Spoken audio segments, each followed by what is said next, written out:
Fala pessoal, bom dia, boa tarde, boa noite. Como é que vocês estão? Espero que bem. Mais uma vez aqui, professor Paulo, né, para mais uma aula de estatística. E hoje nós vamos dar início, né, de fato, no modelo de regressão linear múltipla, né, ou modelo de regressão linear múltipla, né, tem essas duas definições, né. Hoje nós vamos ver, né, na nossa aula de hoje, a definição do modelo linear múltiplo, né? Qual é a diferença do caso simples para o caso múltiplo? Vocês vão ver que é bem tranquila a transição. Basicamente, o que nós vamos estar fazendo aqui é uma transição para o uso matricial, só, tá? Algumas propriedades super importantes, que é sempre bom a gente ter as propriedades na cabeça, né? E não pode faltar a nossa aplicação lá no RStudio, né? Para dados reais. Então, para quem já fez o estudo, né, com a aula de análise de regressão linear simples, não vai ter tanta dificuldade, porque toda a ideia, né, que você aprendeu lá, seja da parte de coeficiente de determinação, seja da parte de transformação de variável, da análise residual, né, ela permanece a mesma coisa. Alguns outros detalhes que vão aparecendo e no decorrer das aulas a gente vai aprendendo. Beleza? Então, prepara o teu caderno, prepara o teu notebook, bora aprender, bora produzir.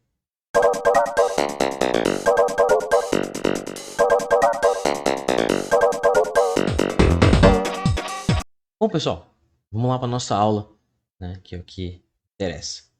Então, a gente vai ver nessa aula de hoje, como eu comentei, né, conceitos do modelo de regressão linear múltipla, né, no sentido de que quando a gente está numa situação, né, em que o modelo de regressão linear simples já não surte mais efeito, já não contempla mais a estrutura de dados que nós temos, né? A gente vai ver como é que isso ocorre, né? Ou seja, nós vamos, ao invés de considerar no modelo simples somente uma covariável, não uma variável regressora, né? Nós vamos considerar aqui outras variáveis regressoras, mais de uma variável regressora, para explicar, né, a relação dessa variável com nossa variável resposta y, que é a nossa variável dependente, tá? Então, a gente visa com o modelo de regressão múltipla, né, tentar melhorar a explicação de y, tentar melhorar, né, o entendimento de y, né, a partir dessas novas variáveis. Então, assim como no modelo simples, né, a gente tem uma parte, né, nossa, né, que é a parte determinística, né, que é aquela parte dos efeitos das covariáveis, multiplicando as covariáveis, e da parte aleatória, né, que está relacionada ao nosso erro, né? Então a gente não vai ter nada de diferente do modelo simples, né? De tal forma que a gente vai conseguir expressá-lo, né, ou como função de variáveis, várias variáveis regressoras, né, ou como função de polinômio, né, de maior grau de uma única variável regressora. Então, por exemplo, a gente pode ter uma única variável regressora e escrever ela em termos, né, sei lá, do polinômio, né, de grau 2, do polinômio de grau 1, né, do polinômio de grau 3 também daria para fazer e se caracterizaria como um modelo de regressão linear múltipla. E as suposições sobre a variável do erro, né, elas são as mesmas, né, que a gente faz lá no modelo linear simples, né, não tem mudança nenhuma. Inclusive, né, toda a parte de suposições que a gente vai testar, que a gente vai validar aqui, é da mesma forma. Né? Tem alguns detalhes a mais, né, porque agora você dispõe de outras variáveis explicativas e outras covariáveis, né? Então talvez a relação entre elas possa ter algum problema, né? Como escolher o melhor conjunto de covariáveis para explicar melhor o y. Então, tudo isso são questões que a gente vai ver mais para frente, tá? Mas, assim, o alicerce, a base para o modelo de regressão linear múltipla, né, é basicamente, né, um modelo linear simples, né, sobre a questão dos conceitos, tá? Então, vamos ver aqui alguns exemplos, né, do modelo de regressão múltipla para a gente conseguir enxergar essa ideia. Então, vou apresentar primeiro o modelo aqui, né, que é um modelo polinomial, né, com uma única variável regressora. Então, observe, né, eu tenho um único x aqui e esse x aqui está sendo expresso, ó, dentro do meu modelo de diversas formas. Então, eu tenho sendo um polinômio aqui de grau 1, né, de grau 2 e vou até um grau k. Né? Muitas das vezes, dependendo do comportamento que a gente tem na relação entre x e y, né, a gente precisa introduzir, né, um polinômio de grau 2, de grau 3, para tentar comportar bem o modelo. Tá? E a suposição é a mesma, né? Distribuição normal para os erros, né? Com média zero e variância sigma. Tá? Então, o x é um valor fixado do x, né? Beta 0, né? E beta 1, beta k são os coeficientes da regressão, né? Que vai definir a nossa equação ajustada. Tá? Quando eu tenho k igual a 1, né? Ou seja, quando eu somente tenho essa estrutura bem aqui, né? Eu estou no meu modelo de regressão linear simples. Tá? Então eu consigo regredir, né? Eu tenho o modelo de regressão linear simples como um caso particular, né? Do modelo polinomial, né? Como a única variável regressora. Vamos ver aqui um exemplo agora do modelo de hiperplano, né? Com três variáveis regressores, tá, pessoal? Como é que fica a nossa equação? Então observe, né, que aqui eu tenho três variáveis, né, x1, x2, x3, um efeito, né, da regressão para cada uma delas. Eu tenho meu intercepto ainda, né, meu fator constante aqui, e a suposição, né, do meu modelo, né, média zero e variância 1, para minha distribuição normal dos erros. Tá? Então agora eu tenho um xj, né, fixado de x a 1j para j indo de 1 até 3, né? Os meus betas, né, beta 1, beta 2, beta 3 e o beta 0 são os coeficientes da minha regressão, né? O beta 1, beta 2 e beta 3 são os coeficientes, né, e são os efeitos das minhas covariáveis, né? Assim como a gente tinha lá, né, o beta 1, né, na regressão simples, a gente tem o efeito da covariável agora, das covariáveis, né? Aqui. E a gente pode interpretar aqui, né? É isso que é interessante no modelo de regressão múltipla, né? Que é muito parecido com o anterior, só que agora a gente tem que ter um detalhe aqui. Então, por exemplo, a mudança esperada em y, né? Que é a minha interpretação, que eu quero verificar o quanto que vai mudar na minha variável resposta, né? Devido ao aumento de uma unidade em xj, fixando as outras. Tá? O quanto que aumenta, né? E o quanto que vai aumentar é justamente na unidade é esse efeitozinho aqui, né? É esse meu beta que vai dizer o quanto que vai aumentar, né? Em que proporção isso aumenta? 2 vezes, 0 ponto tantas vezes. Aí varia dependendo do valor que você obteve na sua estimativa. Olha como é que fica um exemplo do hiperplano, né? Então a gente está acostumado a ver o plano, né? X e Y, então a gente, por exemplo, teria um x1 aqui, né? Ficou pequenininho, aqui sim um x2, né? Essa é a minha variável resposta aqui, então se você for enxergar, eu tenho um beta zero bem aqui, né? Eu tenho um comportamento crescente, né? De x1 com x2, um comportamento decrescente com y1, desculpa, y1 com y2, um comportamento crescente, e um comportamento decrescente, né, com y1 e y com x1, tá? Então, essas são as minhas observações de y, né? Tem a minha estimativa da reta, né, do plano, tá? Então, aqui eu apresentei, óbvio, um exemplo, né, com três variáveis, mas na verdade eu estou só com duas aqui, né? Com três seria complicado de mostrar graficamente, né? Aí teria que fazer no formato de perfil. Faz com uma, depois faz com outra e entende o comportamento, né, por partes, tá? Mas é dessa forma que nós temos, né? Então fazer gráfico disso com duas variáveis explicativas ainda até dá, mas quando você tem mais de duas, já fica bem complicado de você conseguir enxergar isso daí. Então, vamos ver agora aqui um exemplo, né, de duas variáveis regressoras com interação, né? Então, eu tenho um x1 e um x2 aqui no meu modelo em si, né? Tá aqui o x1, tá aqui o meu x2 aqui. Eu quero verificar se eu tenho um efeito de interação aqui, né, entre x1 e x2, né? Quando eu mudo valores de x1, mudo valores de x2, isso se tem uma relação, né, se tem algum efeito significativo, né, no meu modelo. Isso é muito comum, né? A gente querer introduzir fator de interação, ainda mais quando a gente dispõe no modelo de variáveis categóricas, né? Poxa, grupo 1 tem interação com o grupo 2, ou então grupo 1 com uma uma covariável quantitativa com valores altos ou com valores baixos, né? Então, é muito comum a gente introduzir esse tipo de efeito no nosso modelo para tentar explicar melhor a nossa variável resposta, né? Tentar chegar mais próximo da realidade, tá? Então, vou ter um valor fixado xj, a mesma ideia do anterior, né? De 1 até 3, tá? Esses caras são os meus coeficientes da minha regressão, né? Assim como no modelo anterior, né? A gente pode interpretar esse fator de interação aqui como sendo uma variável x3, tá? E a interpretação é da mesma forma, né? À medida que eu tenho um aumento, né, da unidade, estando as outras fixas, eu quero verificar qual foi a mudança esperada, né, na minha variável resposta. Então, de imediato é isso que nós temos, né? Eu dei alguns exemplos de equações que a gente pode formar aqui, mas a gente pode ter uma mistura delas, né? A gente pode misturar várias coisas aqui, mas o que tem que ficar como mensagem? Cada uma dessas equações representam um modelo no formato múltiplo. Por quê? Eu tenho mais de uma variável preditora, mais de uma variável, uma covariável, uma variável explicativa.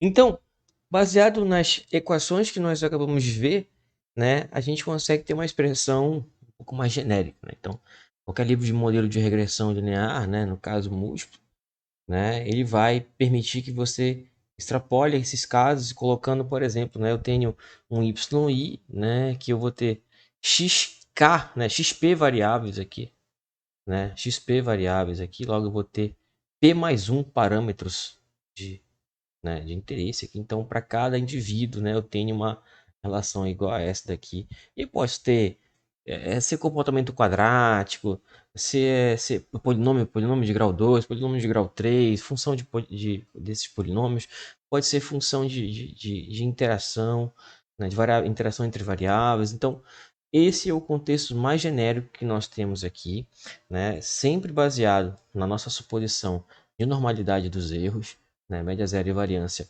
sigma quadrado. No entanto, escrever essa expressão, né, sempre no formato de soma e tudo, né, vamos dizer assim, analiticamente falando, apresentando, na verdade, não fica tão bonito, né? E é por isso que a gente tem um formato diferenciado, né? E foi por isso que eu comentei no início da nossa aula que a gente ia precisar de um pouco, né, da parte matricial. Então, o modelo, né, esse modelo aqui, né, de soma, ele pode ser expresso, né, no formato matricial. Ele é muito mais atrativo nesse formato, justamente pela expressão que fica muito mais tranquila. E basicamente eu tenho um produto matricial aqui que representa essa soma, tá? Tranquilamente. Então, eu tenho minha matriz de covariáveis, né?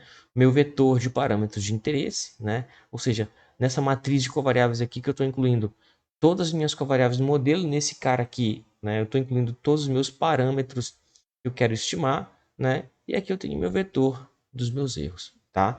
Esse meu y, né? Eu esqueci, óbvio, de falar por primeiro, é o meu vetor de variável, né?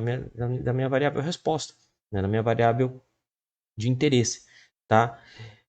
E aqui, né, eu assumo uma distribuição normal multivariada, né? Mas colocando um sigma vezes uma matriz de identidade, justamente para dar independência, né? Então, eu estou no caso simplificado, tá bom? A gente consegue sair, né, desse formato aqui, né, expandindo as matrizes e vendo como é que fica, né, o por trás dos bastidores. Então, olha só, né, o meu y'zão, né, com vetor, né, tá aqui, são os meus y'zinhos, né? Eu tenho a minha matriz, né, de covariáveis aqui. Você deve estar se perguntando de onde vem esse monte de 1 aqui, professor? Relaxa, né? Observa que você tem aqui o beta zero, né? E todos os outros efeitos aqui, ó, são multiplicados, ó, né, pelas covariáveis aqui. Então, por exemplo, se você pegar a linha 1 aqui, né, eu vou ter esse cara aqui, né, esse cara aqui vezes esse cara aqui vezes esse, e assim por diante. Mas o beta zero, né, se você olhar aqui na equação, ele é multiplicado por 1 sempre, tá? Então, esse vetor de 1s aqui, justamente, né, é a situação de você estar incluindo o beta zero no seu modelo, né, para a conta ficar fechadinha aqui, tá? Então, né, na maioria das vezes, quando você vê esse vetor de 1s, né, essa coluna de 1s na sua matriz de covariáveis não é uma nova covariável. Na verdade, é porque você está colocando um efeito constante, um intercepto no modelo, e ela precisa constar lá para poder ser estimada. Tá? Tá aqui meu vetor de coeficientes. Pronto, meu vetor de coeficientes. E aqui meu vetor de erros. Então, essa é a minha expressão. É desse jeito que essa equação aqui é expressa. Tá? É muito mais atrativo você escrever, é muito melhor analiticamente falando, né? Inclusive na escrita formal, do que você ficar colocando em termos de soma. Né? E produto matricial muitas das vezes é muito mais tranquilo de resolver. Então, só explicando o que eu acabei de, né, comentar, eu tenho meu x, né, que é uma matriz de ordem n por p mais 1 covariáveis. Na verdade, de covariáveis não, porque eu estou incluindo o meu intercepto aqui. Né? Covariáveis só são p mesmo. Né? Vetor de coeficientes aqui, né, da minha regressão eu tenho p mais 1 e o meu epsilon é o meu vetor dos erros. Tá? Então, é dessa forma que a gente vai usar, né, o formato matricial. Vocês vão perceber que a partir de agora, né, toda a escrita que eu vou fazer vai ser no formato matricial e é justamente esse tipo, né, de organização, né, de formalização matricial que eu vou estar utilizando. E aí você tem que tomar cuidado de fazer essa transição nesse sentido. Beleza? Então, vamos ver como é que funciona, por exemplo, o estimador de mínimos quadrados. A ideia é a mesma, pessoal, né? Eu tenho que minimizar, né, a diferença entre aqueles pontos do observado, né, pelo esperado. Então, como é que eu faço isso? Uso a soma de quadrados, né, dos erros e tudo, derivo igual a zero. É todo aquele formato que nós vimos lá atrás, né? Não vamos entrar nesse mérito aqui, mas se você tiver interesse de saber como é que funciona todo esse processo para chegar nessa expressão, comenta aqui, né? Mostra aqui que você está interessado nessa expressão. Eu dou um jeitinho de divulgar para você. Tá? Então, o estimador de mínimos quadrados para o meu beta, né, meu coeficiente de regressão aqui, é essa expressão, né, xtx na menos 1, né, essa aqui é a função inversa, tá, pessoal? E x transposto, né, vezes y. Tá? Então, essa aqui é a expressão, né? Então, se você tem o vetor de x, né? O y, né? Basta fazer um produto matricial, que é justamente isso daqui, né? Óbvio que tem uma inversa para fazer isso aqui, mas qualquer software, né, que se preze já faz uma inversa bonitinha para você. No R é super tranquilo de fazer isso, tá? Então, você consegue, né, fazer esse cálculo sem problema algum. Tá? Algumas propriedades que nós temos, né, que nós já temos, na verdade, isso lá do modelo linear sim, mas agora a gente está no múltiplo, a gente precisa ver como é que funciona no caso matricial, né? Então a esperança do meu vetor beta, né, eu estou tomando a esperança dessa expressão aqui, vai dar o próprio vetor beta, né? Estou tomando a esperança do meu vetor chapéu, beta chapéu, e a esperança, a variância do meu estimador, né, é a variância dessa expressão aqui, né? No final das contas eu vou ter sigma vezes, né, x transposto x na menos 1, tá? Então, essa é a minha estimativa, né, da variância para o meu vetor beta, tá? Para o meu vetor beta chapéu, né, para o meu estimador. E essa, né, é o valor da esperança, né, para o meu vetor, meu estimador beta chapéu. Né? O que isso está garantindo aqui? Um não vício, né, que a gente já tinha como resultado, né, que é muito bom, né, para nossas propriedades. Tá? Sobre a distribuição de beta chapéu, né, a gente traz os mesmos resultados de lá de trás, né? Então, beta chapéu vai ter distribuição normal com a mesma média da esperança que nós vimos, né? E a variância que nós acabamos de obter, né? Então, são todos os resultados de probabilidade devido às aproximações que nós temos, né? Sob a suposição dos erros, a gente consegue uma distribuição normal aqui, tá? E, né, a gente escreve aqui, pessoal, né, um xt transposto i, né, como sendo a iésima linha da minha matriz x, né? Então, se a gente voltar aqui um slide, é como se você estivesse pegando, né, um carinha desse aqui, esse aqui seria o x1 transposto, que você está pegando, né, um pedacinho aqui, é só essa linha aqui dessa matriz. tá? Só para a gente poder escrever aqui. Então, o que a gente consegue fazer? Então, nosso modelo ajustado vai ser quem, pessoal? Ó, nosso y chapéu i, né? Vai ser o meu xzinho i transposto vezes o meu vetor beta chapéu, tá? Então, tá aqui, meu estimador, né? Então, é a mesma ideia que a gente tinha lá, né? yi, isso é igual, né? A gente tinha lá o alfa chapéu mais, né? Beta chapéu xi. É a mesma ideia, só que aqui você dispõe de um conjunto, né, de valores diferenciados, né, tanto para x quanto para beta, né, que inclui os outros efeitos das variáveis que estão sendo incluídas no modelo. Tá? Então, baseado nisso, né, a gente consegue pensar na ideia de distribuição do nosso valor ajustado, né, em que a média do meu valor ajustado está aqui, né, vai ser x transposto, né, xi transposto vezes o meu beta, né, e a variância do meu valor ajustado, né, vai dar essa expressãozinha aqui, que é sigma quadrado, né, xi transposto, xão transposto, tá, x inversa, né, vezes o xi. Então, isso aqui é um vetor linha, tá, né, ou um vetor linha, né, e isso aqui é uma matriz, né, que nós vimos lá, né, n por p mais 1, tá, pessoal? Só tem que tomar cuidado com isso. Logo, pessoal, a gente também por trazer resultados das suposições que já foram feitas no modelo, né, a gente consegue ver que o modelo ajustado, né, o y chapéu aqui para o indivíduo i vai ter distribuição normal, né, com essa média que nós encontramos na esperança, né, e com essa variância que nós encontramos aqui nessa variância. Bom, e aí a gente tem aquelas ideias de intervalos de confiança, né? Nós vimos para o caso simples, né, como é que ficava. Então, no caso simples a gente tinha somente uma ideia de simplificado da equação. Agora, o nosso valor ajustado é representado por essa expressão aqui, ou seja, meu y chapéu i é isso daqui, né? Como é que fica a ideia de intervalos de confiança? É muito parecida com aquela anterior, né? Então, eu estou pegando mais ou menos no valor ajustado aqui um quantio da distribuição t, né? Com n menos p menos 1 grau de liberdade. Então, observa que aqui já mudou o grau de liberdade da nossa distribuição t, né? No quantio da distribuição t. E a variância, né, e a raiz quadrada dessa expressão aqui, que é a variância que a gente obteve do resultado anterior, né? Então, é muito parecido, né, fazer um cálculo de intervalo de confiança.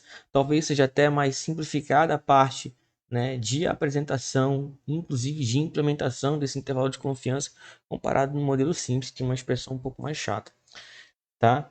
A mesma coisa, pessoal, né? E trazendo de novo a ideia de como é que a gente vai fazer essa transição do modelo simples para o modelo múltiplo, né? É a questão de fazer previsão, né? A gente fazia previsão lá no modelo múltiplo, né? Então tem um meu y lá, eu queria fazer a previsão, né? Baseado nos valores, meus parâmetros já estimados para um valor x0 que eu não tinha considerado, por exemplo, não tinha utilizado no meu estudo de interesse, tá? Então, a gente usava uma expressão igual a essa e também fazia um cálculo, né, do intervalo de confiança para poder ter uma ideia de variabilidade da estimativa pontual.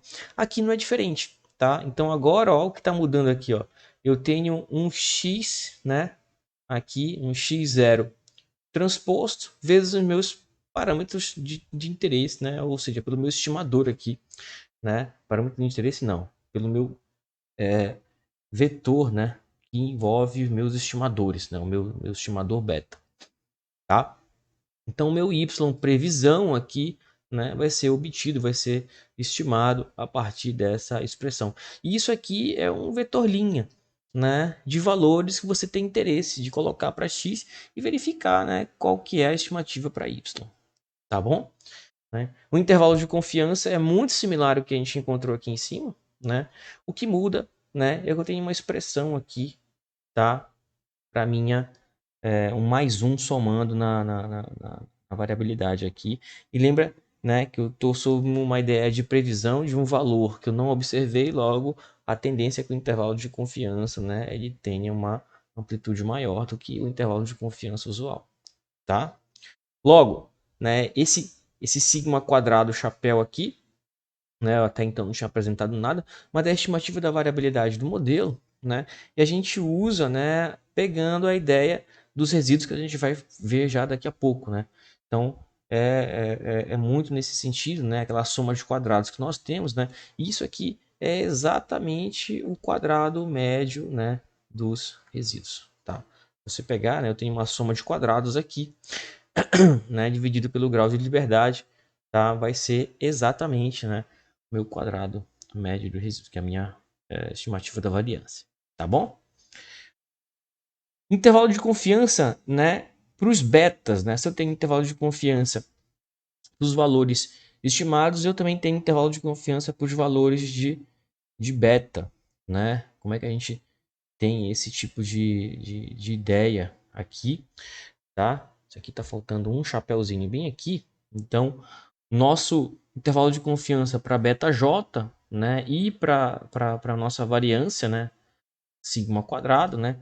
Aqui eu vou pegar beta j e vou somar e subtrair um quantio da distribuição t, né, com n menos p menos 1 grau de liberdade, né, e multiplicar pela raiz quadrada da minha variância vezes esse cj mais 1, j mais 1, né? Esse cara bem aqui, pessoal, tá? Já puxando para cá, ele é um elemento, né? Ele é o j ésimo, j mais 1, o j mais 1 ésimo, né, se assim puder falar, elemento da diagonal principal dessa matriz aqui, tá? Então é o elemento de lá da diagonal principal. Você vai pegar, se você está no J, você vai pegar o J mais 1, né? Para poder plugar ele ali e fazer a continha do intervalo de confiança, né? Para o seu beta J, tá?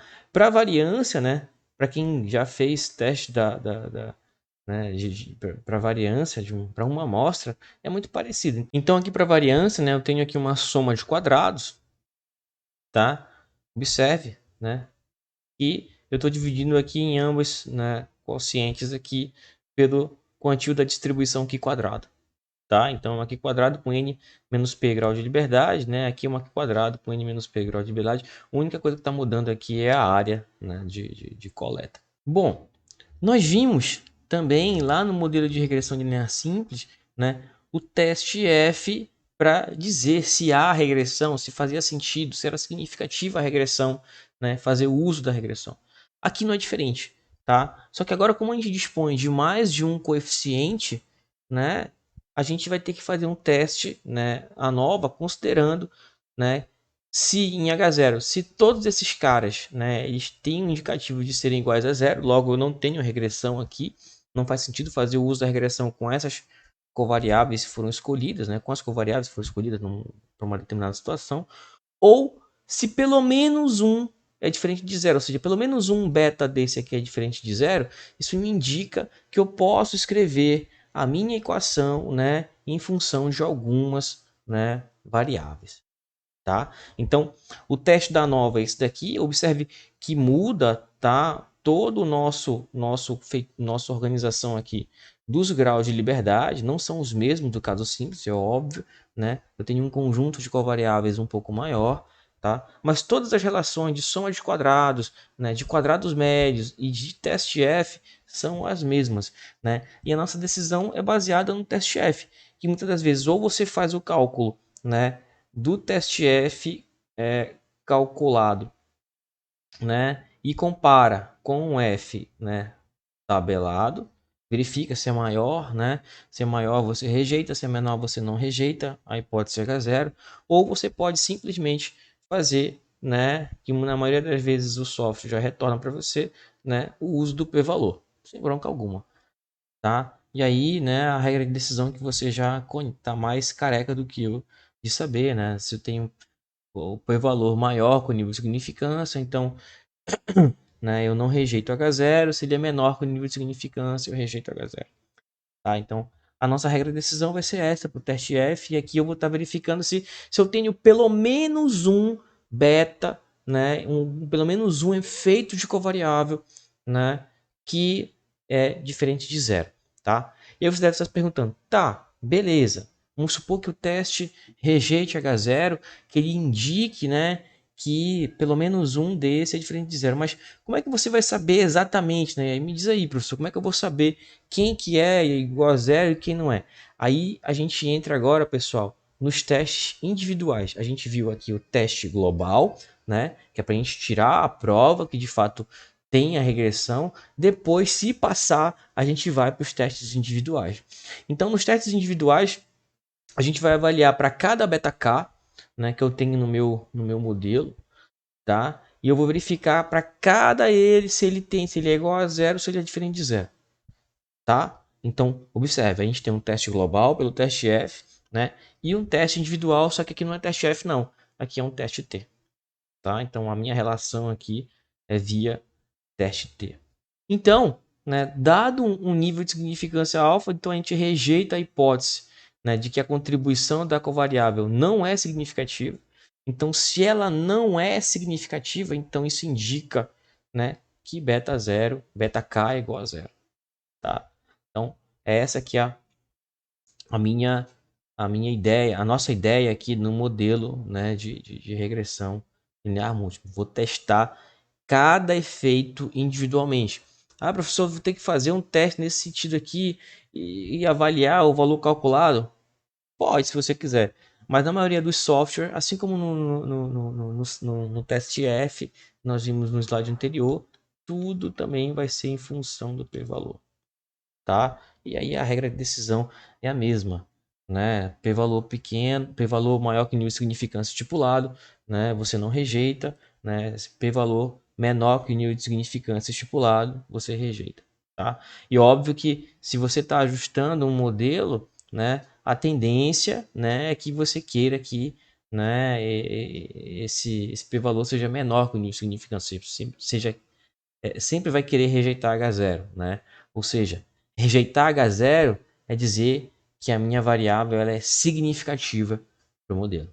Como é que fica o meu coeficiente de determinação, né? No caso de regressão múltipla, né? Aí eu já tenho um nome para ele, né? Que é o coeficiente de determinação múltiplo, né? Que envolve toda a nossa estrutura, tá? Então, eu tenho aqui a forma do coeficiente de determinação, que é aquilo que você já conhece, né?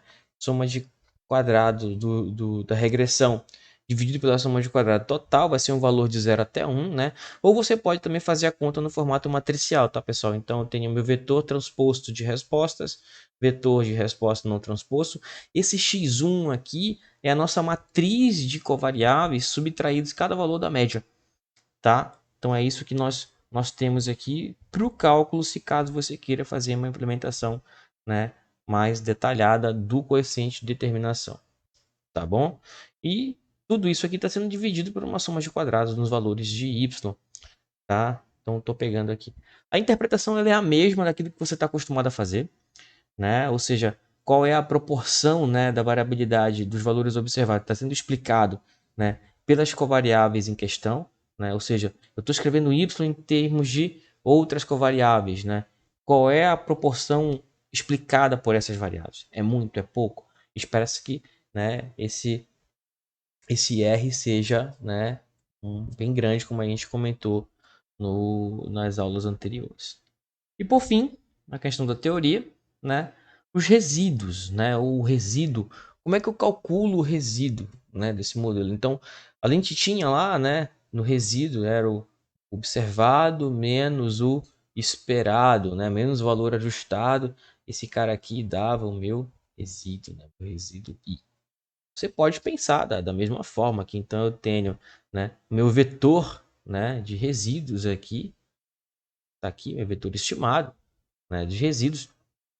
Só que eu estou pegando cada y múltiplo e subtraindo aqui, né, de cada uma das estimativas. Y2 menos esse cara, yn menos esse cara, né? Então eu estou pegando subtração de dois vetores aqui e essa aqui é a minha expressão do meu resíduo, tá? E pessoal, você deve estar se perguntando, tá, mas aí a gente tem aqueles testes de normalidade, teste de homocidade, é a mesma coisa? É a mesma coisa, tá? A mesma ideia. Então a gente vai ter que somente avaliar algumas coisinhas a mais, né, com respeito, por exemplo, ao plot das variáveis, mas, por exemplo, a normalidade é uma coisa que dá para você fazer tranquilamente. A homocidade, você tem que avaliar o número de variáveis que você tem no seu modelo para variar, para verificar se, né, se tem um modelo homocidástico, tá? Mas num contexto geral é a mesma ideia. Tá bom? Bora ver um exemplo para ver como é que fica? Bom, então vamos usar um conjunto de dados que é lá do R, né? Que está relacionado ao consumo de combustível de alguns carros, né? Esse exemplo nós já fizemos lá da aula de matriz de correlação, né? A gente estava tentando relacionar, né, a questão do consumo de combustível em milhas por segundo por galão, né, com alguns aspectos né, de algumas características do carro, né? E aí a gente selecionou aqui para esse exemplo, né, nossa variável resposta é milhas, né, que ele faz com um galão, o deslocamento que o carro tem, a força bruta, né, e o peso, né? E aí dentro desse gráfico, né, é justamente essa coluninha aqui que a gente vai, né, interpretar. Foi o que a gente fez da aula de correlação, de gráficos de correlação, né, de dispersão múltipla e tudo que nós vimos na aula passada, né? É isso aqui, ó, comportamento decrescente, né? Ou seja, à medida que aumenta, né, o valor da covariável, seja o peso, força bruta ou deslocamento, né, é uma tendência, né, de você conseguir fazer menos milhas com um galão, tá? Então, sempre tem um indicativo aqui, né, de uma correlação negativa, né? E é óbvio que isso aqui vai ser expresso, né, no nosso modelo de regressão quando a gente fizer o ajuste, tá? Então, ó, baseado nisso, a nossa equação formada é essa daqui, né? Eu tenho a minha variável resposta, são as milhas, né? Aqui eu tenho minha variável x1, minha variável x2 e a minha variável x3, tá? E o que importa aqui, pessoal, para esse primeiro momento, né? Interpretação, tá? Então, a primeira interpretação que nós temos é o seguinte, ó, pensar no deslocamento. Fixando as outras variáveis, né? O que o deslocamento traz para a gente aqui, ó? A cada aumento na unidade no deslocamento, a gente tem um incremento de menos ponto, né? 9,37, né? 10 a menos 4, isso aqui, tá? Então, eu tenho um valor, né? Um efeito que a cada aumento eu tendo a diminuir o número de milhas. E foi o que a gente viu no gráfico de dispersão, né? À medida que você vai aumentando, o número de milhas vai reduzindo, tá?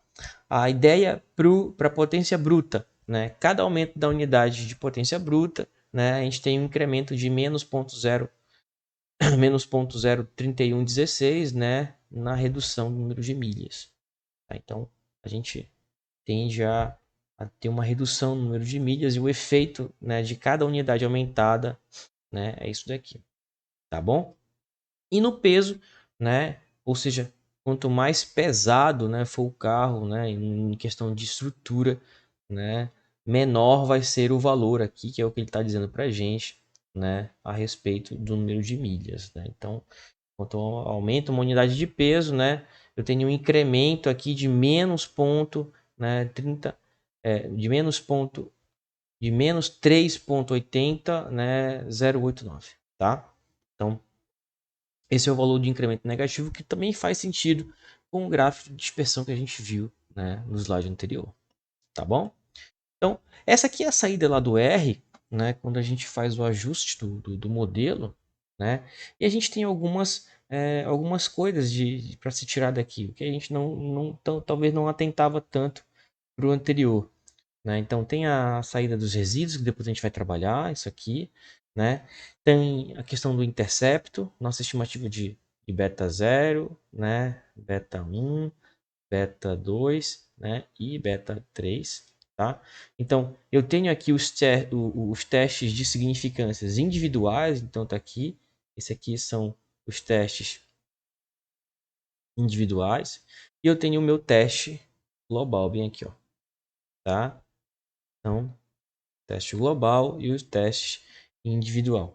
O teste global, né, ele tá um valor bem pequeno, né? Então ele diz o seguinte, olha, né, tem pelo menos né, um efeito de covariável no teu modelo aí que é diferente de zero. Beleza, tranquilo. Então a gente segue, né, com a nossa modelagem. E aí você vai para cada um dos testes individuais. Então, por exemplo, se você for para o primeiro aqui, né, olha só, o p-valor do deslocamento. Está dando um p-valor aqui de 0,9851, né? Se a gente estipular um alfa de 5%, né, esse cara aqui tem indicativo de ser zero, né? Então, observe que o valor é bem pequeno, né? Apesar de ser negativo, apesar de ter uma correlação, tá indicando com a correlação que tá dando lá no gráfico de dispersão, mas aí está dizendo que não é uma variável significativa. Agora, observe, né? Potência bruta, né, e peso são duas variáveis significativas a 5%. Tá? Ambas são menores que 5%, né, em termos do p-valor, né, e são de fato, né, variáveis significativas ao modelo. Tá? A gente tem também aqui, pessoal, né, o nosso coeficiente de determinação, né, o nosso R quadrado, que está em termos aqui, em torno aqui, né, da ordem de 82,68%. Tá? Então, isso quer dizer que com essas covariáveis que você está incluindo aqui, você consegue explicar da variabilidade total, né, dos valores observados, 82, quase 83%, né, da variação total. Isso é bom, né? E olha que você ainda está com uma variável que não é significativa, né? Uma sugestão que poderia ser feita aqui, né, seria fazer o ajuste sem essa variável e verificar como é que a escolha se comporta. Então, removendo os três valores com resíduo padronizado maior que 2, né, a gente tem aqui a nossa equação formada, né? Então, observe que a única coisa que mudou aqui foi esse efeito positivo, né, que está indicando um aumento do número de milhas, né? A gente vai perceber e vai ver mais na frente, inclusive, ele não é significativo, mas está dizendo que aumenta à medida que você aumenta o deslocamento, né? Então, a cada unidade aumentada no deslocamento aumenta o número de milhas, mas esse cara aqui ele não é significativo para o modelo, né? Então, as interpretações como eu falei, né? Deslocamento, à medida que cada unidade aumentada no deslocamento aumenta, né, um incremento de 0,001738 de aumento no número de milhas, tá? Aqui, né, a potência bruta continua sendo da mesma forma, só que agora, né, é um incremento de ponto, né, de menos 0,02, né, 763 na redução nas milhas por galão. E aqui, né, intensificou mais ainda, né, porque era 3,8 negativo no anterior, aqui está com menos 4, 15, 11, 2, né, na redução do número de milhas para cada aumento, né, da unidade de peso, né, uma unidade de peso, tá bom? Então, não fugiu muito do que a gente já esperava, né? O que vai importar para a gente é a validação lá na frente da probabilidade da homocedasticidade, né? Da normalidade, perdão, e da homocedasticidade. Vamos ver como é que essas coisas vão funcionar, tá? Então, só vendo aqui mais uma vez as estimativas do modelo em si, ó. Então, observe aqui que no anterior era 0,90 e pouquinho, né? Mas continuou sendo não significativo e todos os outros continuaram sendo significativos. Até deu uma intensificou mais esse daqui. Bom, pessoal, então aqui, né, quando a gente faz a remoção, né, desses pontos, né, influentes aqui, a gente observa que a gente não tem mais aquele problema aqui, né, nas cláusulas finais aqui, né? Então já tem um problema já resolvido, né? E alguns pontos fogem um pouquinho aqui, mas ficam em torno da linha, não tem problema nenhum, né? E o nosso teste de Shapiro dá ponto 80, né? O p-valor. Então, p-valor ponto 80 garante a normalidade, não tem problema com normalidade aqui, né? O nosso modelo passa. E aqui, o teste de homocedasticidade, como já tinha dado garantias, né, do anterior, só voltou a continuar dando garantias, né? P-valor ponto 31, 37, indicando, né, que a posição de homocedasticidade foi garantida, é garantida. Beleza? Bora dar uma olhada lá no R para ver como é que funciona? É tranquilo, beleza. Já preparei um código bacana para ti. Bora lá. Bom, pessoal, então aqui no R, né, a gente vai começar aqui no nosso cabeçalho, limpando o nosso ambiente de trabalho, né?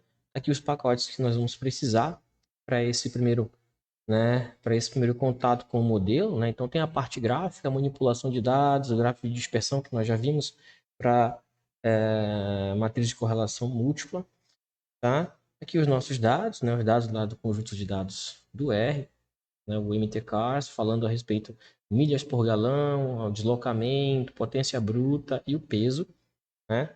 Uma análise descritiva nós já vimos aqui, tá? A respeito dos dados.